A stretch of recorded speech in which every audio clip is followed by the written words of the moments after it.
శ్రీమాత్రే నమ. జయ గురు దత్తాత్రేయ నమ. ఈ వీడియోలో మనం వృశ్చిక రాశి వారికి జూన్ 16 నుంచి 30వ తారీఖు మధ్యలో జరగబోయే పక్ష ఫలితాలు పరిశీలించినప్పుడు ఈ నెల ఈ పక్షం 20వ తారీఖు వరకు కుజుడు 6వ స్థాన సంచారం ఈ జాతకులు చేపట్టే ప్రతి ప్రయత్నంలో కూడా విజయం లభిస్తూ ఉంటుంది. 6వ స్థానం అన్నది ఒక సక్సెస్ స్థానం, ఒక సర్వీస్ స్థానం లాంటిది. నిరుద్యోగులు లాంటి వాళ్ళు ఏదైనా ఉద్యోగ ప్రయత్నాలు చేస్తున్నా, క్రీడా రంగంలో ఉన్నవాళ్ళు ఏదైనా పోటీల్లో పాల్గొంటున్నా వారికి తప్పకుండా విజయం లభించే అవకాశం ఉంటుంది. ఇక ప్రధానంగా స్త్రీలకి వారి భర్తతో కానీ అత్తవారితో కానీ ఉన్నటువంటి విభేదాలు చాలా తీవ్ర స్థాయిలోకి వెళ్ళి చివరికి మీకు అనుకూలంగా మారడం జరుగుతూ ఉంటుంది. ఎందుకంటే ఒక విధంగా ఈ పక్షంలోనే 20వ తారీఖు తర్వాత కుజుడు 7వ స్థానంలోకి మారబోతున్నాడు. ఇది ఒక విధంగా భార్యాభర్తల మధ్య తీవ్రమైనటువంటి ఎడబాటుకి కారణం అవుతూ ఉంటుంది. అయితే ఆ ఎడబాటుకి భార్యాభర్తలు అయితే కారణం కాదు, మధ్యవర్తులు ఎంటర్ అవ్వడం వల్ల వారు ఫిజికల్గా భార్యాభర్తల్ని విడదీసి కొన్ని డిమాండ్లు ప్రవేశపెట్టడం జరుగుతూ ఉంటుంది. సో అందువలన ఏంటంటే ఇటువంటి సిచ్యువేషన్ ఎదుర్కొంటున్నటువంటి భార్యాభర్తలు ఎవరైనా ఉంటే మీరు పరస్పరం ఒకరినొకరు మాట్లాడుకుంటే ఒక కౌన్సిలింగ్ లాంటివి తీసుకున్నా పర్లేదు, కంపల్సరీగా మీరు మళ్ళా మీ జీవితంలో తిరిగి ఒకటయ్యే అవకాశం అనేది కామన్గా రావడం జరుగుతూ ఉంటుంది. అంటే ప్రస్తుతం ఈ వృశ్చిక రాశి వారికి కుజుడు రాశ్యాధిపతి, అలాగే మిత్రగ్రహం. అందువల్ల ఏంటో సాధారణంగా ఏ భావంలోకి వచ్చినా ఆ భావాన్ని మంచి చేసే ప్రయత్నం చేస్తాడు తప్ప పాడు చేసే ప్రయత్నం అయితే ఉండదు. అయితే 6వ స్థానం నుంచి 6వ స్థానాధిపతిగా కొంతవరకు ఇటువంటి విభేదాలు వాళ్ళ అవసరాల కోసం మిమ్మల్ని ఉపయోగించుకోవడం జరుగుతుంటుంది. కాబట్టి ఇది తొందరగా ఈ వృశ్చిక రాశి వారు కానీ ఈ కుజుడు ప్రభావం ఉన్న రాశుల వారు ఎవరు ఏం చెప్పినా వినడం, తొందరపడి మాట్లాడడం కానీ వేరే ఫిజికల్గా యాక్ట్ చేయడం కానీ జరిగే అవకాశం ఉంటుంది. కాబట్టి వీరి జీవితంలో చిన్న పొరపాటు పెద్ద మిస్టేక్ అయి అది జీవితాంతం వేధిస్తూనే ఉంటుంది. కాబట్టి ఈ విషయంలో మీరు ఏమాత్రం తొందరపడకుండా వివాహ విషయంలో ఒక రాజీ మార్గానికి రావడం అన్నది చాలా వరకు మంచిది. ఇక మిగతా గ్రహాల స్థితి పరిశీలించినప్పుడు గురువు భాగ్యస్థానంలోకి రావడం జరిగింది. అలాగే శుక్రగ్రహం 7వ భాగ్యస్థితి రావడం వల్ల ఇవన్నీ కూడా, ఎందుకంటే మీరు జీవిత భాగస్వామికి ఏదో జీతం లేదో ఉద్యోగం లేదో అనుకోవచ్చు, వారు ఇవ్వాల్సిన ఇవ్వలేదు అనుకోవచ్చు. ఎప్పుడైతే 7వ భాగ్యస్థానంలో గురువుతో కలిసి ఉన్నాడో మీరు ఏదైతే జీవిత భాగస్వామి నుంచి ఆశిస్తున్నారో అవన్నీ 100% నెరవేరే అవకాశం ఉంటుంది. అలాగే విదేశంలో ఉన్నటువంటి మీ యొక్క సంతానం కానీ లేదంటే మీ యొక్క జీవిత భాగస్వామికి కానీ మంచి అవకాశాలు రావడం వల్ల తిరిగి మళ్ళా కుటుంబం అంతా ఒక చోట కలియడానికి ఈ గ్రహస్థితి మీకు సహకరించడం జరుగుతుంది. ఇక ప్రధానంగా 8వ స్థానంలో ప్రస్తుతం ఏర్పడినటువంటి రవి బుధుల కలయిక. మరి ఏదన్నా రవి 8వ స్థానంలో ఉండడం వల్ల అధికారుల వల్ల వేధింపులు వస్తూ ఉంటాయి, ప్రభుత్వ పనిష్మెంట్ లాంటిది ఉంటుంది. ఏదైనా న్యాయస్థానానికి వెళ్ళినప్పుడు అక్కడ మనకి తీర్పులు వ్యతిరేకంగా రావచ్చు, పెద్దలు కూడా మీకు వ్యతిరేకంగా మాట్లాడే అవకాశం ఉంటుంది. ఇక ప్రధానంగా ఉద్యోగపరంగా కొన్ని అనుకోని ఇబ్బందులు రావచ్చు. అక్కడ అంటే 10వ 8వ ఉన్నప్పుడు సడన్ గా ఉద్యోగంలో కొన్ని చేంజెస్ రావడం జరుగుతూ ఉంటాయి. అవి కొన్ని సందర్భాల్లో ప్రతికూలంగా ఉండే సూచనలు కూడా కనబడుతుంటాయి. కాబట్టి ఏదైనా జాతకుడు చిన్న సమస్యని పెద్దదిగా చేసుకోకుండా ఉద్యోగపరంగా రాజీ పడుతూ వెళ్ళటం మంచిది.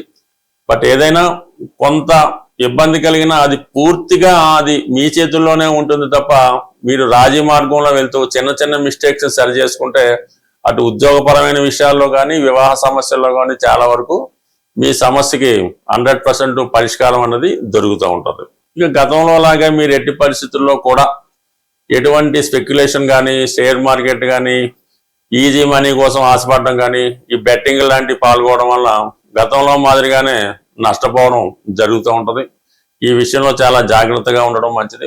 కొంత అదృష్టం ఏంటంటే ప్రేమికులు లాంటి వాళ్ళు ఎవరైనా ఉంటే వాళ్ళ ప్రేమ ఈ సమయంలో ఫలించే అవకాశం ఉంది. ఎందుకంటే 5వ స్థానం అనేది ప్రేమకు సంబంధించింది. అందులో శని భగవానుడు రావడం వల్ల ఒక సంవత్సరంగా ప్రేమికుల మధ్య ఎడబాటు ఫెయిల్యూర్స్ రావడం జరిగింది. ఇప్పుడు గురువు మీ 5వ గురువు పంచమ స్థానాన్ని భాగ్య దృష్టితో చూడటం వల్ల ఏదైనా చిన్న చిన్న సమస్యలు సమసిపోవడం, గతంలో బ్రేకప్ అయిన ప్రేమికులు తిరిగి కలుసుకొని పెళ్లి విషయంలో ఒక కొలిక్కి రావడానికి కూడా కారణం అవుతుంటుంది. అంటే 5 స్థానాధిపతి గురువు 7 శుక్రుడు అందరూ కలిసి భాగ్యస్థానంలో ఉండడం వల్ల మీ యొక్క ప్రేమ వివాహానికి పెద్దల ఆశీర్వాదం లభించబోతుంది. ఈ పక్షంలో చాలా మంది ఆర్థిక పరమైన సమస్యలు ఉన్నాయి, అప్పులు పెరిగిపోతున్నాయి, మరి బాధ్యతలు సక్రమంగా మేము చేయలేకపోతున్నామని చాలా మంది విచారం వ్యక్తం చేయడం జరిగింది. ఏదైనా ఆర్థిక పరమైన సమస్యలు ప్రతి ఒక్కరి జీవితంలో ఏదో సమయంలో రావడం జరుగుతూ ఉంటుంది. సో దానికి పరిష్కారం అంటే ఆర్థిక సమస్యలకి కుజుడే కారణం అవుతూ ఉంటాడు. కుజుడు భూమి, అన్నదమ్ములు, భార్యాభర్తలు, స్నేహితులు, వీటి కారణంగానే చాలామంది అప్పుల పాలవుతూ ఉంటారు. సో వాటికి సరైన పరిష్కార మార్గం ఏంటంటే మీరు ఆంజనేయ స్వామి విగ్రహాన్ని అంటే పూర్తిగా స్వచ్ఛమైనటువంటి కాపర్తో, రాగితో తయారు చేయాలి. ఏమాత్రం డొల్ల లేకుండా ప్యూర్గా ఉండాలన్నమాట, చాలా సాలిడ్గా ఉండాలి. సుమారు 6 అంగుళాల ఎత్తు, 6 అంగుళాల ఎత్తు అంటే మనకి ఉంటే సరిపోతుంది. నిల్చున్న విగ్రహమే ఉండాలి మీకు. కూర్చున్న విగ్రహం ఒకదానికి పనిచేస్తుంటుంది. కొంతమంది ఈ సంజీవ పర్వతాన్ని మోస్తున్నటువంటి విగ్రహాన్ని కానీ ఫోటోను కానీ పెడుతుంటారు. అది కొన్నాటికి పనిచేస్తుంటారు. ఇప్పుడు ఉన్నటువంటి సమస్యలకి రెడీ టు మూవ్గా ఉండాలన్నమాట ఆంజనేయ స్వామి వారు. అటువంటి కాపర్తో చేసిన విగ్రహాన్ని మీరు తయారు చేయించుకొని పూజా మందిరంలో పెట్టుకోవాల్సి ఉంటుంది. బ్యాక్గ్రౌండ్గా సీతారాముల పట్టాభిషేకం ఫోటో పెట్టుకోవాలి. మిగతా ఫోటోలు మీ ఇష్టం. ఈ సీతారాముల ఫోటో లేకుండా, వాళ్ళని పూజించకుండా ఆంజనేయ స్వామిని మీరు ఎంత పూజించినా కూడా మీ టైం వేస్ట్. ఆ పట్టాభిషేకం ఫోటో మీరు పెట్టండి. ఆంజనేయ స్వామి వారిని అంటే మామూలుగా స్థాపించి ప్రతి మంగళవారం కేవలం సింధూరంతో పూజించాలన్నమాట. అది మీ యొక్క విగ్రహాన్ని దీన్ని బట్టి సింధూరంతో కొంతవరకు హనుమాన్ యొక్క అష్టోత్తరంతో ఏదో విధంగా ఆంజనేయ స్వామి వచ్చినా రాకపోయినా ఏదో విధంగా 108 సార్లు పూజించి, మరి రామరక్షా స్తోత్రం చాలా ఇంపార్టెంట్ అన్నమాట. జీవితంలో ఎటువంటి కష్టాలైనా దూరం చేస్తూ ఉంటుంది. ఈ రామరక్షా స్తోత్రాన్ని పారాయణ చేయడం వల్ల, పఠించడం వల్ల ఇలా ఒక 8 మంగళవారాలు చేయాలి. ప్రతి మంగళవారం కూడా మీరు ఎంత రుణం ఉంది, సుమారు మీకు ఒక 10 కోట్ల అప్పు ఉందనుకుందాం. 10 కోట్ల అప్పు ఉన్నప్పుడు 10 100 రూపాయల నోట్లు, అంటే 10 రూపాయల నోట్లు, అంటే 10 కాయిన్స్ మరి ఆంజనేయ స్వామి వారి పక్కన ఒక మట్టితో చేసినటువంటి హుండీ లాంటిది పెట్టి అందులో ఆ విధంగా ఆ సంఖ్య వచ్చేలాగా వేసుకోవాలి. 10 లక్షల అప్పు ఉంది, 10 రూపాయలు అందులో వేద్దాం. ఇలాగ మీరు ఒక 8 మంగళవారాలు ఆంజనేయ స్వామి వారిని పూజించుకోవడం వల్ల ఎంతో కొంత దాన్ని రెట్టింపు చేస్తూ వెళ్ళిపోవాలన్నమాట మీరు. అంటే అది మీరే ఎవరికి ఇవ్వక్కలేదు, హుండీలో కూడా వేయక్కలేదు. ఈ వారం మీరు 100 రూపాయలు వేశారు, నెక్స్ట్ వారం 200, ఆ నెక్స్ట్ 400, ఆ 800, అలాగే ఒక 8 వారాలు వీలైతే అప్పు తీరేదాకా కూడా ఆ విధంగా మీరు రెట్టింపు చేసుకుంటూ వెళ్ళిపోండి. అదే అవుతుంది, ఏం పర్వాలేదు. చివరికి ఒక ఫైన్ మార్నింగ్ మీ మొత్తం అప్పు తీరిపోయే అవకాశం ఉంటుంది. అది కొద్దిగా కష్టమైన, అంటే ముందులో ఈజీగా ఉంటుంది, తర్వాత ఆటోమేటిక్గా తీరిపోతుంటుంది. అయితే ఇందులో హుండీలో వేయడానికి మళ్ళీ మీరు కొత్త అప్పు చేయకూడదు. అది మీరు సంపాదించే ప్రయత్నమే చేయాలి. సపోజ్ ఈ వారం మనం 1 lakh వేయవలసి వచ్చింది, నెక్స్ట్ వీక్ 2 lakhs వేయాలి. సంపాదించే ప్రయత్నమే చేయండి, అంతే తప్ప మళ్ళీ దీన్ని అప్పు చేసి పెడితే మాత్రం ఇబ్బంది అవుద్ది.